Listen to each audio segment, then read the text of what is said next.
given Trump's statements that he might ease sanctions on Iran if they can be peaceful. Can sanctions still be an effective tool on pressuring Iran, or have they lost their strategic value then?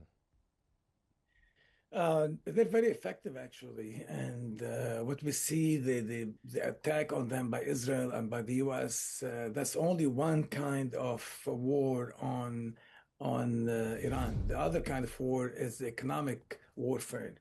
And Trump has really maximized that maximum pressure campaign on them. And it has been felt in Iran, the effect of this economic warfare. Nothing This is nothing like anything happened before. It's unique. The pressure that Trump has put on them. And there was writing, I read articles about how that pressure threatens the regime, that it can cause an uprising, that the value of the Iranian currency depreciated. Any sign of better relations with the US improves the value of their currency. Now, it's very effective. And that is actually more threatening. The economic warfare and them is more threatening to the regime than the attack by Israel and the US. Because the attack by Israel and the US, they have a rally around the flag effect. The Iranians, their country is being attacked by foreign nations. Of course, they're going to not be against the regime because these bombs are just falling on Iranian people. Mm-hmm. But when there is economic on them, it affects the bread, the food that people eat. And it's sad that this happens to Iran because Iran should be a wealthy country. I mean, they have vast amounts of gas and oil, and the regime has made mistakes, strategic mistakes since 1979, exporting revolutions, the nuclear program. They spent trillions of dollars on fighting wars, exporting the revolution, just Mm-hmm. failed policies. Trump has given them a chance to rethink and say, you know what, maybe we should change our ways, because he's saying he doesn't want to change the regime. He's not telling them how to run their country. He's not talking about human rights, women's rights, all that. And he's respecting them Mm-hmm. as the country. They can be influential. They can be successful. They don't need nuclear program that's cat and mouse, whether it's peaceful, military.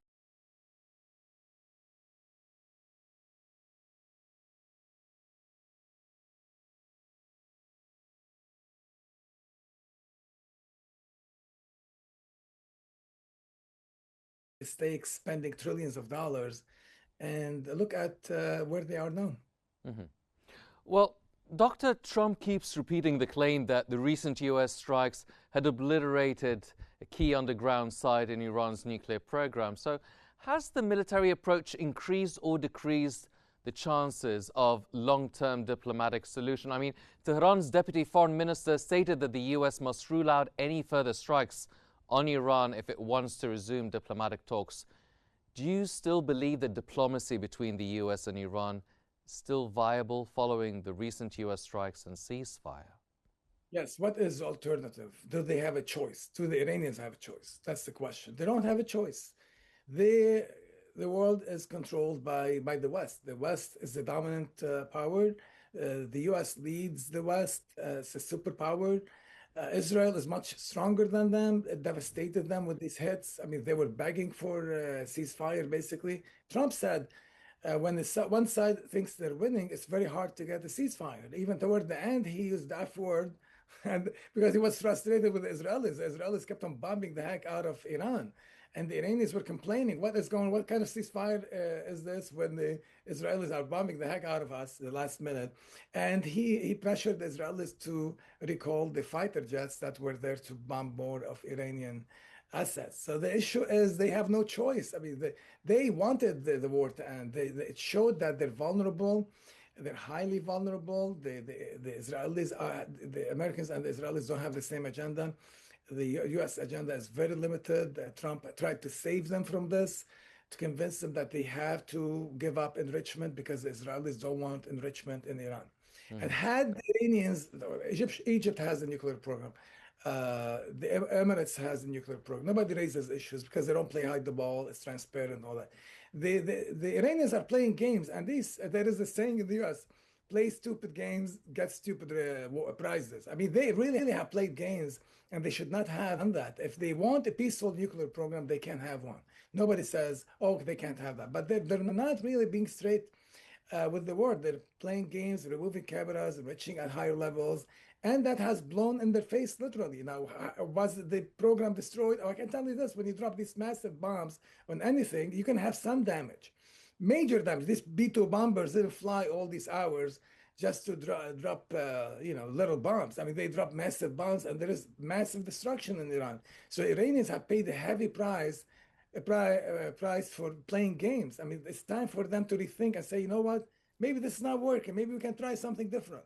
Hmm. And it's telling them diplomacy. Let's get together and let's talk. Let's be at the table. And he respects Iran. He doesn't look down. Iran is not Cuba. Iran is a big, huge country, wealthy country with all this gas and oil. The world needs gas and oil.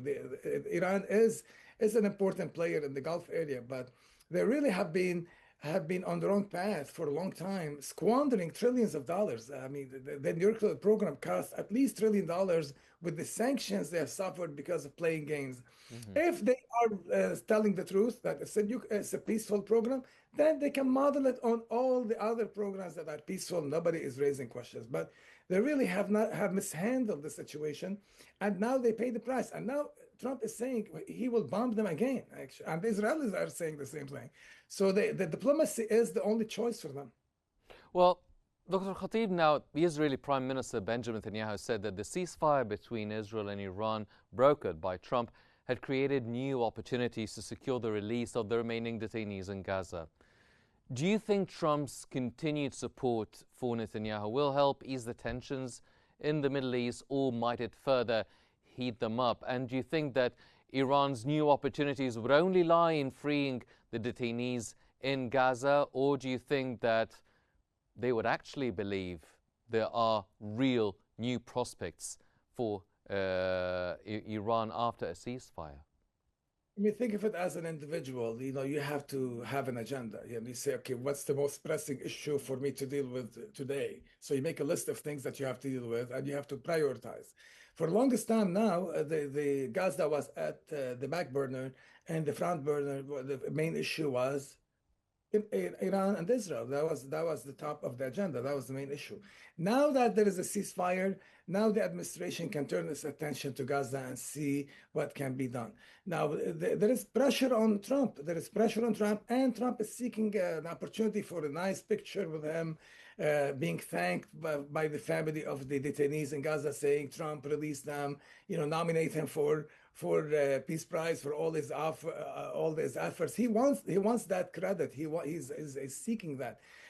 But he understands at the same time that Netanyahu, given his personal criminal case, his coalition, and the fact that he has partners who said if you uh, say the word permanent as to the ceasefire, then the government will fall. So Trump understands politics. He understands that no pressure on Netanyahu will lead to a complete stop to the war, a permanent ceasefire, because Netanyahu doesn't want to go to prison. Right? Netanyahu doesn't want to lose his grip on power. So what Trump is doing now is trying to save him. He did the extraordinary measure of intervening in the judicial process in Israel, and that's very highly unusual. Hmm. But Trump can do that because Trump is very popular in Israel, actually, and it seems like it's going to work. It's going to at least some kind of plea bargain for Netanyahu, and then there's going to be a pardon by the Israeli president, and then Netanyahu can take any risk. He's not afraid of going to prison. He's not afraid that the government is going to fall and he will never see office again. I mean, he's popular. Netanyahu, what he has done has made him popular in Israel. He hit Iran, he hit Hezbollah. The pager operation was astounding in its planning and success.